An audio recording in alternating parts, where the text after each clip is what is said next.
Good morning, dear students. Today's topic is recombination in bacteria through transformation. ഇന്നത്തെ topic bacterial recombination ട്രാൻസ്ഫോർമേഷനിലൂടെ എങ്ങനെ നടക്കുന്നു എന്നുള്ളതാണ്. Recombination in bacteria. Bacterial chromosome is composed of single double standard circular DNA which is not enclosed by nuclear membrane. Bacterial cell also contain extra chromosomal structures called plasmids which also carries genes. Recombination is the production of new gene combination which is not found in parents. Recombination takes place in bacteria by three different processes which differ in mode of transfer of DNA from one cell to another. And recombination in bacteria include transformation, conjugation and transduction. ബാക്ടീരിയയുടെ chromosome എന്ന് പറഞ്ഞാൽ ഒരു single double standard ആയിട്ടുള്ള circular DNA ആണ്. ഒരെണ്ണം ഉള്ളൂ ബാക്ടീരിയയ്ക്ക് chromosome എന്ന് പറയുന്നത്. ആ ഒരു ക്രോമസോം എന്ന് പറയുന്നത് ഡബിൾ സ്റ്റാൻഡേർഡ് ആണ്, അത് സർക്കുലറാണ്, അത് DNA ആണ്. പിന്നെ ഇതിന് പുറമെ ഈ മെയിൻ ബാക്ടീരിയൽ ക്രോമസോമിന് പുറമെ അതിൽ എക്സ്ട്രാ ക്രോമസോമൽ DNA അടങ്ങിയിട്ടുണ്ട്. അതിനെ പ്ലാസ്മിഡ്സ് എന്നാണ് പറയുന്നത്. ഈ പ്ലാസ്മിഡ്സും ജീൻ ക്യാരി ചെയ്യുന്ന എക്സ്ട്രാ ക്രോമസോമൽ സെഗ്മെൻറ്റ്സ് തന്നെയാണ്. റീകോമ്പിനേഷൻ എന്ന് പറഞ്ഞു കഴിഞ്ഞാൽ പുതിയ ജീൻ കോമ്പിനേഷൻസ് പ്രൊഡ്യൂസ് ചെയ്യുക എന്നതിനെയാണ് റീകോമ്പിനേഷൻ എന്ന് പറയുന്നത്. സാധാരണ അത് സെക്ഷൽ റീപ്രൊഡക്ഷൻ്റെ ഫലമായിട്ടാണ് പുതിയ പുതിയ ജീൻ കോമ്പിനേഷൻസ് കൂടുതൽ ഉണ്ടാകുകയും എല്ലാ ഓർഗാനിസവും പരസ്പരം ഭയങ്കര വേരിയേഷൻസ് കാണിക്കുകയും ചെയ്യുന്നത്. അപ്പോൾ ബാക്ടീരിയയിലും ബൈനറി ഫിഷൻ ആണെങ്കിലും അവിടെയും റീകോമ്പിനേഷൻ നടക്കുന്നുണ്ട്. അവിടുത്തെ റീകോമ്പിനേഷൻ എന്ന് പറഞ്ഞു കഴിഞ്ഞാൽ അത് പുതിയ പുതിയ ജീൻ കോമ്പിനേഷൻസ് എങ്ങനെ ഈ ട്രാൻസ്ഡക്ഷൻ, ട്രാൻസ്ഫോർമേഷൻ ആൻഡ് കോഞ്ചുഗേഷൻ ഈ മൂന്ന് പ്രോസസ്സിൽ കൂടെ എങ്ങനെ പുതിയ ജീൻ കോമ്പിനേഷൻസ് ബാക്ടീരിയ നേടിയെടുക്കുന്നു എന്നതിനെയാണ് റീകോമ്പിനേഷൻ ഇൻ ബാക്ടീരിയ കൊണ്ട് ഉദ്ദേശിക്കുന്നത്. അപ്പം ഇവിടെ ഈ റീകോമ്പിനേഷൻ 3 മോഡിൽ നടക്കുന്നുണ്ടെന്ന് പറഞ്ഞു. Transformation, conjugation and transduction. അപ്പോൾ ഈ 3 മോഡും ഡിഫർ ചെയ്തിരിക്കുന്നത് ഏതൊക്കെ രീതിയിലാണ് ഈ DNA ഒരു സെല്ലിൽ നിന്ന് മറ്റൊരു സെല്ലിലേക്ക് ട്രാൻസ്ഫർ ചെയ്യുന്നത് അതിനെ ബേസ് ചെയ്തിട്ടാണ് ബാക്ടീരിയൽ റീകോമ്പിനേഷനെ നമ്മൾ ട്രാൻസ്ഫോർമേഷൻ, കോഞ്ചുഗേഷൻ ആൻഡ് ട്രാൻസ്ഡക്ഷൻ എന്ന് ക്ലാസിഫൈ ചെയ്തേക്കുന്നത്. ഇനി നമ്മൾ പഠിക്കാൻ പോകുന്നത് ട്രാൻസ്ഫോർമേഷനാണ്. Transformation is the uptake of free naked DNA molecule from one bacteria by another bacteria. Evidence of bacterial transformation was given by Griffith in 1928 during his studies with Streptococcus pneumoniae, which proved that DNA is the genetic material. Griffith noticed that non-virulent rough strain bacteria were cultured in presence of heat-killed virulent smooth strain. Rough strain was transferred to smooth strain. In 1944, Avery, MacLeod and McCarthy identified that the transforming principle was DNA which could be extracted from the donor strain in pure form. Transformation എന്ന് പറഞ്ഞു കഴിഞ്ഞാൽ it is the process of uptake of free naked DNA molecule from one bacteria to another bacteria. ഒരു ബാക്ടീരിയയിലുള്ള, അതായത് donor ബാക്ടീരിയയിലുള്ള ഒരു നേക്കഡായിട്ടുള്ള DNA അതേപടി മറ്റൊരു bacteria സ്വീകരിക്കുന്ന ആ പ്രോസസ്സ്, സ്വീകരിച്ച് അതിൻ്റെ ക്രോമസോമിൽ ഇൻകോപ്പറേറ്റ് ചെയ്യുന്ന ആ ഒരു പ്രോസസ്സിനെയാണ് ട്രാൻസ്ഫോർമേഷൻ എന്ന് പറയുന്നത്. അപ്പോൾ ഇവിടെ 2 സെൽസ് ഉണ്ട്, ഒരു ഡോണർ സെല്ലും ഒരു റിസിപ്പിയൻ സെല്ലും. അപ്പോൾ ഡോണർ സെല്ലിലുള്ള ബാക്ടീരിയൽ ക്രോമസോമിനെ ഒരു റിസിപ്പിയൻ സെല്ല് സ്വീകരിച്ച് അതിനെ ഇൻകോപ്പറേറ്റ് ചെയ്ത് അതിൻ്റെ ക്രോമസോമിൽ വയ്ക്കുന്നു. ആ ഒരു പ്രോസസ്സിനെയാണ് ട്രാൻസ്ഫോർമേഷൻ എന്ന് പറയുന്നത്. അപ്പോൾ റിസിപ്പിയൻറ്റിന് ഡോണറിൻ്റെ ഫീച്ചേഴ്സ് കൂടെ കിട്ടുന്നു. പുതിയ ജീൻ കോമ്പിനേഷൻസ് ഡോണറിൽ, റിസിപ്പിയൻറ്റിൽ ഡോണറിൽ നിന്നും കിട്ടുന്നു. അതിനുള്ള ആദ്യത്തെ എവിഡൻസ് ബാക്ടീരിയൽ ട്രാൻസ്ഫോർമേഷൻ എന്നുള്ള ഒരു പ്രോസസ്സ് നടക്കുന്നുണ്ടെന്നുള്ളതിൻ്റെ ഫസ്റ്റ് എവിഡൻസ് തന്ന സയൻറ്റിസ്റ്റാണ് ഗ്രിഫിത്ത്. അദ്ദേഹത്തിൻ്റെ 1922 സ്ട്രെപ്റ്റോകോക്കൽ ന്യൂമോണിയ വെച്ചുള്ള എക്സ്പെരിമെൻറ്റ് വളരെ ഫേമസ് ആണ്. ഗ്രിഫിത്ത് എക്സ്പെരിമെൻ്റ് എന്നാണ് അത് അറിയപ്പെടുന്നത്. അപ്പോൾ അദ്ദേഹം അവിടെ 2 സ്ട്രെയിൻസ് ഓഫ് സ്ട്രെപ്റ്റോകോക്കസ് ന്യൂമോണിയ എടുത്തു. ഒന്നെന്ന് പറയുന്നത് ഒരു നോൺ വിറുലൻ്റ് ആയിട്ടുള്ള റഫ് സ്ട്രെയിൻ. അപ്പോൾ റഫ് സ്ട്രെയിൻ എന്ന് പറയുമ്പോൾ അതിന് ക്യാപ്സ്യൂൾ കാണത്തില്ല. ക്യാപ്സ്യൂൾ കാണാത്ത ഒരു നോൺ വിറുലൻ്റ് ആയിട്ടുള്ള റഫ് സ്ട്രെയിൻ. നോൺ വിറുലൻ്റ് എന്ന് പറയുമ്പോൾ അതിന് ഡിസീസ് കോസ് ചെയ്യാനുള്ള എബിലിറ്റി കുറവാണ്. അപ്പോൾ പതോജനിക്കായിട്ട് ആക്ട് ചെയ്യത്തില്ല. സ്ട്രെപ്റ്റോകോക്കസ് ന്യൂമോണിയ തന്നെ, പക്ഷേ ന്യൂമോണിയ എന്നുള്ളൊരു കണ്ടീഷൻ ഉണ്ടാക്കാനുള്ള കഴിവ് അതിനില്ല. അതുകൊണ്ടാണ് നോൺ വിറുലൻ്റ്. പിന്നെ അത് റഫ് എന്ന് പറയാൻ കാരണം ക്യാപ്സ്യൂൾ, ഒരു സ്മൂത്ത് കവറിങ് ആയിട്ടുള്ള ക്യാപ്സ്യൂൾ അതിൽ ആബ്സെൻ്റ് ആണ്.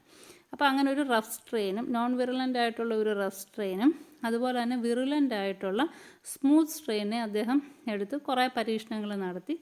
ലാസ്റ്റ് അദ്ദേഹം നടത്തിയ പരീക്ഷണം എന്ന് പറഞ്ഞാൽ നോൺ വിറുലൻ്റ് ആയിട്ടുള്ള ഈ റഫ് സ്ട്രെയിനെയും വിറുലൻ്റ് ആയിട്ടുള്ള ഹീറ്റ് കിൽഡ് ആയിട്ടുള്ള, വിറുലൻ്റ് എന്ന് പറയുമ്പം ഡിസീസ് കോസിങ് എബിലിറ്റി ഉണ്ട്, ഹീറ്റ് കിൽഡ് എന്ന് പറയുമ്പം അതിന് ആ ഡിസീസ് കോസിങ് എബിലിറ്റി നഷ്ടപ്പെടുത്തിയിരിക്കുന്നു വെച്ചാൽ അത് കിൽഡാണ്. അപ്പോൾ അത് നമ്മുടെ ദേഹത്ത് കയറിക്കഴിഞ്ഞാലും ഡിസീസ് ഉണ്ടാവത്തില്ല, പക്ഷേ അതിൻ്റെ DNA അന്നേരവും സർവൈവിങ് ആണ്.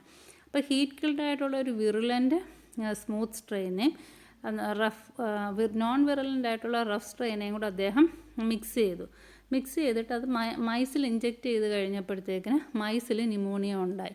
അപ്പം ഒരിക്കലും നോൺ വിറുലൻ്റ് ആയിട്ടുള്ള റഫ് സ്ട്രെയിൻ ന്യൂമോണിയ ഉണ്ടാക്കത്തില്ല. ഹീറ്റ് കിൽഡ് വിറുലൻ്റ് സ്മൂത്ത് സ്ട്രെയിന് പക്ഷേ ക്യാപ്സ്യൂൾസ് ഉണ്ട്, പക്ഷേ അത് ഹീറ്റ് കിൽഡാണ്. അതുകൊണ്ട് തന്നെ അവർക്ക് വിറുലൻസി കുറവാണ്. പക്ഷേ അതിന് രണ്ടിനെയും കൂടെ മിക്സ് ചെയ്ത് ഇഞ്ചെക്റ്റ് ചെയ്തപ്പം ഡിസീസ് ഉണ്ടായി. അപ്പം ആദ്യം അദ്ദേഹം നോൺ വിറുലൻ്റ് ആയിട്ടുള്ള ഹീറ്റ് കിൽഡ് റഫ് സ്ട്രെയിനെ ഇഞ്ചെക്റ്റ് ചെയ്തപ്പം ന്യൂമോണിയ ഉണ്ടായില്ല. പിന്നെ അദ്ദേഹം സ്മൂത്ത് ആയിട്ടുള്ള ഹീറ്റ് കിൽഡ് വിറുലൻറ്റിനെ ഇഞ്ചെക്റ്റ് ചെയ്തപ്പോഴും അവിടെ ന്യൂമോണിയ ഉണ്ടായില്ല. രണ്ടിനെയും കൂടെ പക്ഷേ മിക്സ് ചെയ്ത് അദ്ദേഹം ഇഞ്ചെക്റ്റ് ചെയ്തപ്പം മൈസിൽ ന്യൂമോണിയ ഉണ്ടായി. അപ്പോൾ അതിൽ നിന്നും മനസ്സിലാക്കിയത് എന്തോ ഒരു സാധനം, ഏതോ ഒരു ട്രാൻസ്ഫോമിങ് പ്രിൻസിപ്പിൾ ഒരു സ്മൂത്ത് സ്ട്രെയിനിൽ നിന്ന് റഫ് സ്ട്രെയിനിലേക്ക് ട്രാൻസ്ഫർ ചെയ്തിട്ട് റഫ് സ്ട്രെയിനെ സ്മൂത്ത് സ്ട്രെയിൻ ആക്കി എന്നാണ് അദ്ദേഹം കണ്ടുപിടിച്ചത്. പക്ഷേ അത് എന്താണ് അങ്ങനെ ട്രാൻസ്ഫർ ചെയ്തതെന്നുള്ളത് ഗ്രിഫിത്തിന് കറക്റ്റായിട്ട് ഐഡൻറ്റിഫൈ ചെയ്യാൻ പറ്റിയില്ല. പിന്നീട് 1944 വന്ന അവേറി, മക്ലിയോഡ് ആൻഡ് മക്കാർത്തി അവരുടെ ഫൈൻഡിങ്സ് ആണ് ഈ ട്രാൻസ്ഫോമിങ് പ്രിൻസിപ്പിൾ എന്ന് പറയുന്നത് DNA ആയിരുന്നുവെന്നും അത് ഡോണർ സ്ട്രെയിനിൽ നിന്ന് നമുക്ക് പ്യുവർ ഫോമിൽ നമുക്ക് എക്സ്ട്രാക്റ്റ് ചെയ്യാൻ പറ്റുമെന്നും കണ്ടെത്തിയത്. അപ്പോൾ ഇവിടെ ഡോണർ സ്ട്രെയിൻ എന്ന് പറയുന്നത് ഹീറ്റ് കിൽഡ് ആയിട്ടുള്ള വിറുലൻ്റ് സ്മൂത്ത് സ്ട്രെയിനാണ് ഡോണർ. റെസിപ്പിയൻ്റ് എന്ന് പറയുന്നത് വിറുലൻ്റ് ആയിട്ടുള്ള റഫ് സ്ട്രെയിനാണ് റെസിപ്പിയൻ്റ് എന്ന് പറയുന്നത്. Destruction of bacterial cell does not destroy the genetic material. When the bacterial cell lyses, they often release their DNA molecules into the surrounding medium. This DNA retains its ability to synthesize specific proteins if they are introduced into a bacterial cell. Recipient cells absorbs donor DNA on their cell surface. The DNA is then transported across the cell wall and plasma membrane and it is incorporated into the recipient chromosome by recombination. ഇപ്പം നമ്മൾ bacteria heat കൊണ്ട് kill ചെയ്യാൻ ശ്രമിച്ചാലും അതിൻ്റെ cell wall lies ചെയ്തതിന് ശേഷം അതിൻ്റെ bacterial chromosome അല്ലെങ്കിൽ DNA ആ മീഡിയത്തിലേക്ക് അത് റിലീസ് ചെയ്യുന്നു. അങ്ങനെയുള്ള ഒരു DNA ഒരു റെസിപ്പിയൻ സെല്ലിലേക്ക് വന്നെത്താൻ ചാൻസ് വന്നു കഴിഞ്ഞാൽ ആ DNA കോഡ് ചെയ്യുന്ന പ്രോട്ടീൻസിനെ എല്ലാം തന്നെ ആ റെസിപ്പിയൻ സെൽസിനും പ്രൊഡ്യൂസ് ചെയ്യാനുള്ള എബിലിറ്റി കിട്ടുന്നു. അപ്പോൾ ഈ റെസിപ്പിയൻ സെല്ലിൻ്റെ സർഫസിൽ ചില സ്പെസിഫിക് റിസപ്റ്റർ പ്രോട്ടീൻസ് ഉണ്ട്, അത് ഈ DNA അപ്ടേക്ക് ചെയ്യാനായിട്ട് സഹായിക്കുന്നു. അപ്പോൾ അതുവഴി അതിന് റെസിപ്പിയൻ സെല്ലിൻ്റെ സെൽ വോളിനെയും പ്ലാസ്മ മെംബ്രെയിനെയൊക്കെ ക്രോസ് ചെയ്തിട്ട് റെസിപ്പിയൻ സെല്ലിനകത്തിലെ ബാക്ടീരിയൽ ക്രോമസോമിലേക്ക് റീകോമ്പിനേഷൻ പ്രോസസ്സ് വഴി അതിന് കമ്പൈൻ ചെയ്ത് ഇൻകോപ്പറേറ്റ് ചെയ്തിരിക്കാനായിട്ട് പറ്റുന്നു. Bacterial transformation. ഇനി ഈ പറഞ്ഞ ഈ ഒരു പ്രോസസ്സ് എങ്ങനെയാണ് നടക്കുന്നതെന്നാണ് നമ്മളിപ്പം പഠിക്കാൻ പോകുന്നത്. The recipient cell attains new characteristics and the process of bacterial transformation takes place in 3 successive stages, namely competence, binding and uptake and integration. അപ്പോൾ ഈ ബാക്ടീരിയൽ ട്രാൻസ്ഫോർമേഷൻ വഴി ഒരു ഡോണർ സെല്ലിൽ നിന്നും ഒരു റെസിപ്പിയൻ സെല്ലിലേക്ക് പുതിയ DNA കിട്ടുന്നു. അപ്പോൾ ആ പുതിയ DNA കിട്ടുന്നതിനോടൊപ്പം തന്നെ ആ DNA കോഡ് ചെയ്യുന്ന ജീൻസ് പ്രൊഡ്യൂസ് ചെയ്യുന്ന പുതിയ പ്രോട്ടീൻസിനെയും കിട്ടുന്നു. അപ്പോൾ പുതിയ ക്യാരക്ടേഴ്സ് ഈ റെസിപ്പിയൻ സെൽസിന് റിസീവ് ചെയ്യാൻ പറ്റുന്നു. അപ്പോൾ ഈ ബാക്ടീരിയൽ ട്രാൻസ്ഫോർമേഷൻ എന്നുള്ള ഈ ഹോൾ പ്രോസസ്സും നടക്കുന്നത് 3 സക്സസീവ് സ്റ്റേജസിലായിട്ടാണ്. First step is competence, second is binding and uptake and third one is integration. Competence. All the cells in a given population are not able to actively update DNA. Only competent cells can update DNA. Competence is the ability of the recipient bacterial cells to take up DNA through changes in the cell wall. There are special DNA receptor proteins on the surface of the cell wall. Competence involve either the formation or activation of these receptors. Number of these receptors varies from species to species.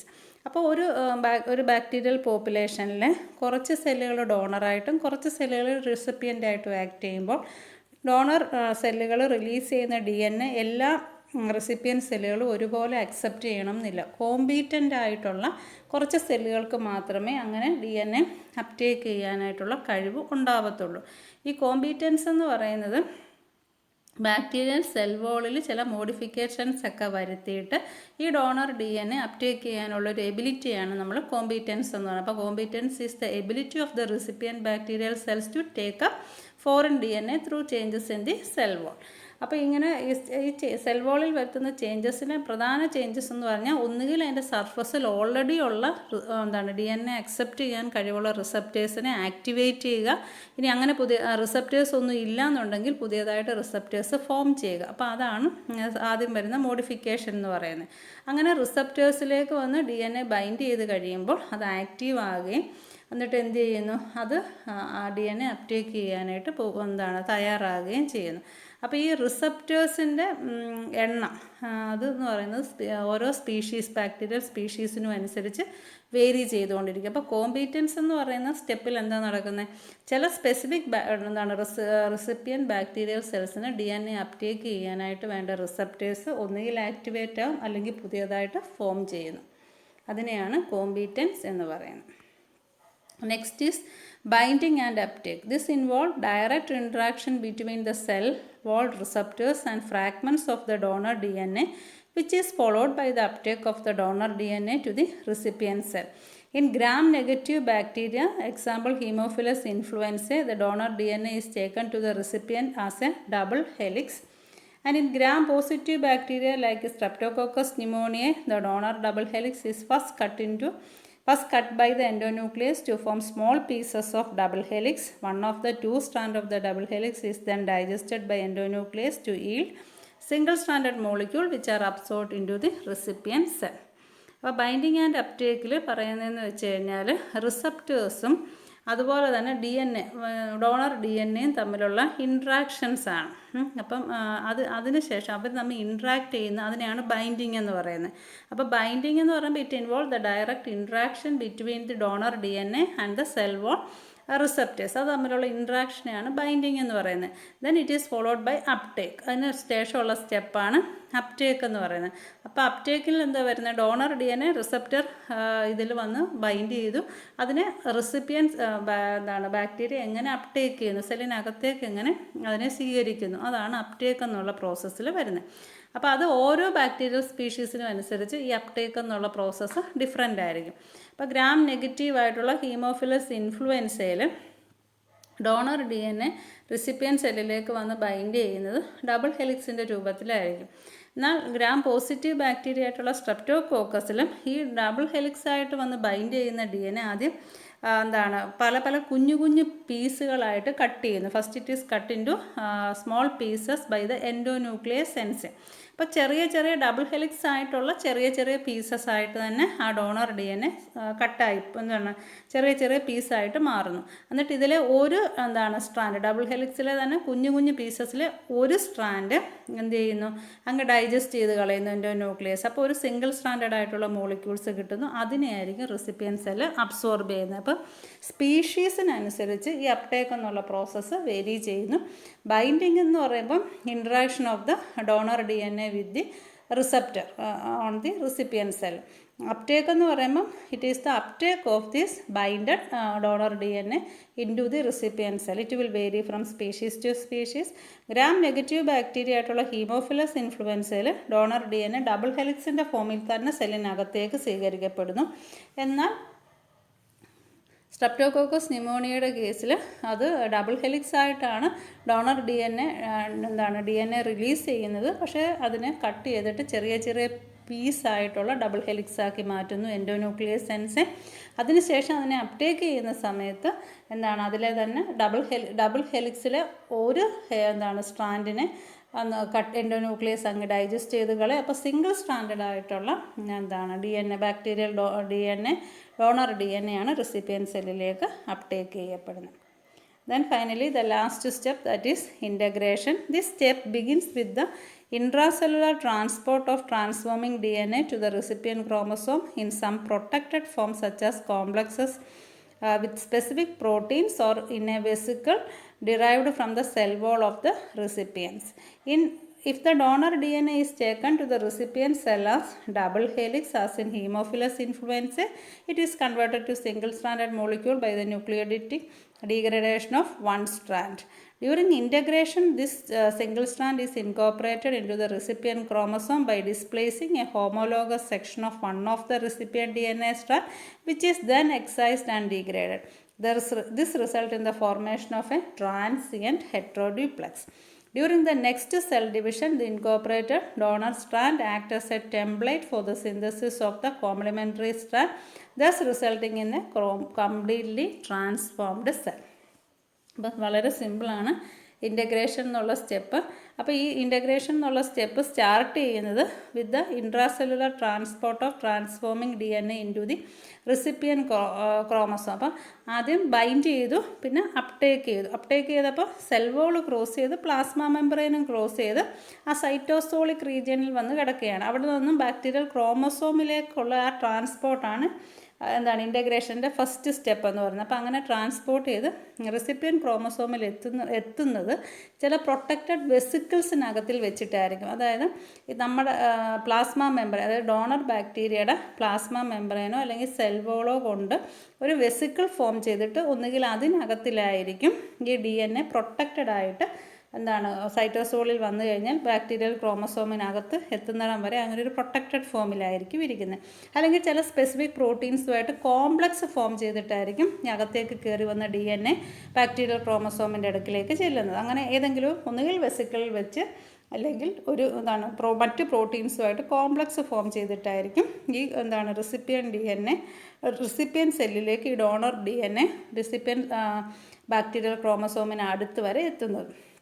അപ്പം double ഹെലിക്സിൻ്റെ ഫോമിലാണ് recipient സെല്ലിലേക്ക് ഈ DNA uptake ചെയ്യപ്പെട്ടിട്ടുള്ളതെങ്കിൽ അതിനെ സെല്ലിനകത്തിൽ റെസിപ്പിയൻറ്റിൻ്റെ bacterial ക്രോമസോമിലേക്ക് integrate ചെയ്യുന്നതിന് മുമ്പായിട്ട് അതിനെ degrade ചെയ്തിട്ട് one സ്ട്രാൻഡാക്കി മാറ്റും.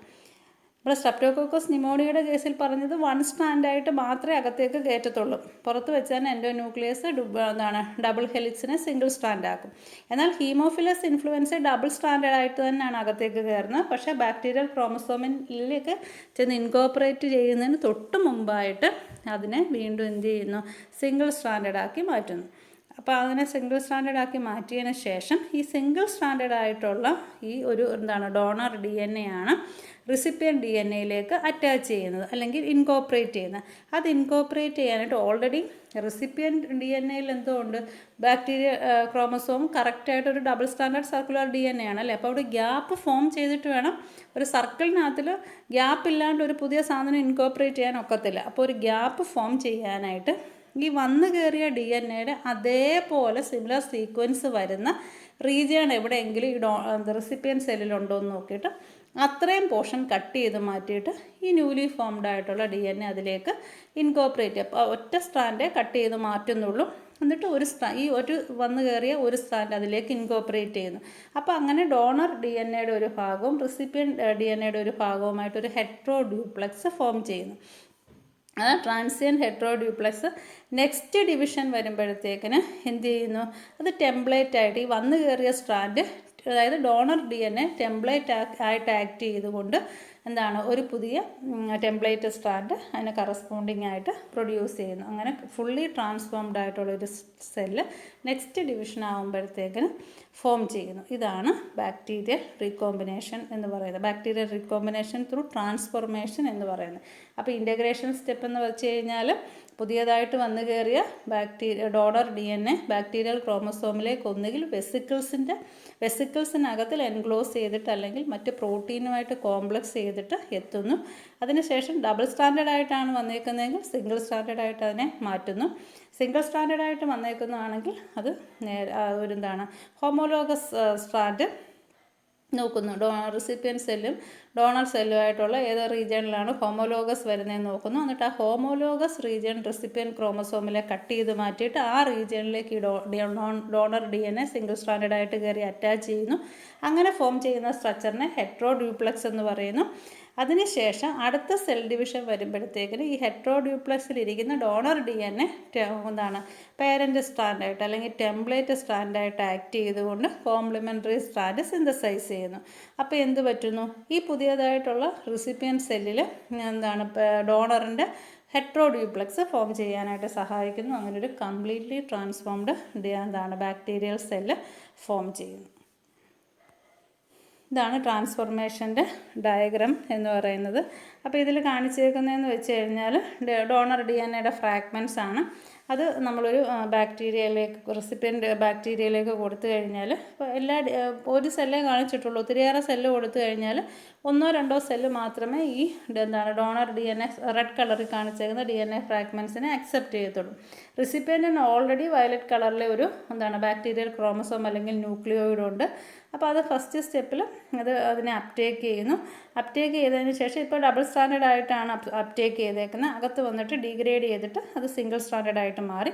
ഈ സിംഗിൾ സ്റ്റാൻഡേർഡ് ആയിട്ടുള്ളത് അടുത്ത സ്റ്റെപ്പിൽ അത് വന്നിട്ട് ഇതിലെ ഏതെങ്കിലും ഒരു ഹോമോലോഗസ് സീക്വൻസ് നോക്കിയിട്ട് അതുമായിട്ട് ഹെട്രോഡ്യൂപ്ലക്സ് ഫോം ചെയ്യും. അപ്പോൾ ഹെട്രോഡ്യൂപ്ലക്സ് ഫോം ചെയ്യുമ്പോൾ ആക്ച്വലി ഒരു റെഡും കുറച്ച് റീജിയണിൽ ഇപ്പോൾ ലാസ്റ്റ് ഡയഗ്രാം കാണിച്ചേക്കുന്ന സ്റ്റേബിൾ ട്രാൻസ്ഫോർമേഷൻ കഴിഞ്ഞിട്ടാണ്. അപ്പം സ്റ്റേബിൾ ട്രാൻസ്ഫോർമേഷന് തൊട്ട് മുമ്പ് വേറൊരു സ്റ്റേജ് ഉണ്ട്. ഇതെന്ന് പറഞ്ഞു കഴിഞ്ഞാൽ ഈ റെഡായിട്ടുള്ള ആ ഒരു ഒരു സ്ട്രാൻഡും ഒരു വയലറ്റ് സ്ട്രാൻഡും കൂടെ ജോയിൻ ചെയ്തിട്ട് ഒരു ഹെട്രോഡ്യൂപ്ലക്സ് ഫോം ചെയ്യും. അടുത്ത സ്റ്റേജിലാണത് ആ ബാക്ടീരിയയ്ക്ക് പിന്നെ സെൽ ഡിവിഷൻ സംഭവിക്കുമ്പോഴാണ് അത് രണ്ടും റെഡ് സ്ട്രാൻഡായിട്ട് മാറുന്നത്. അപ്പോൾ ഇതാണ് ബാക്ടീരിയ ട്രാൻസ്ഫോർമേഷൻ എന്ന് പറയുന്നത്. Okay, thank you.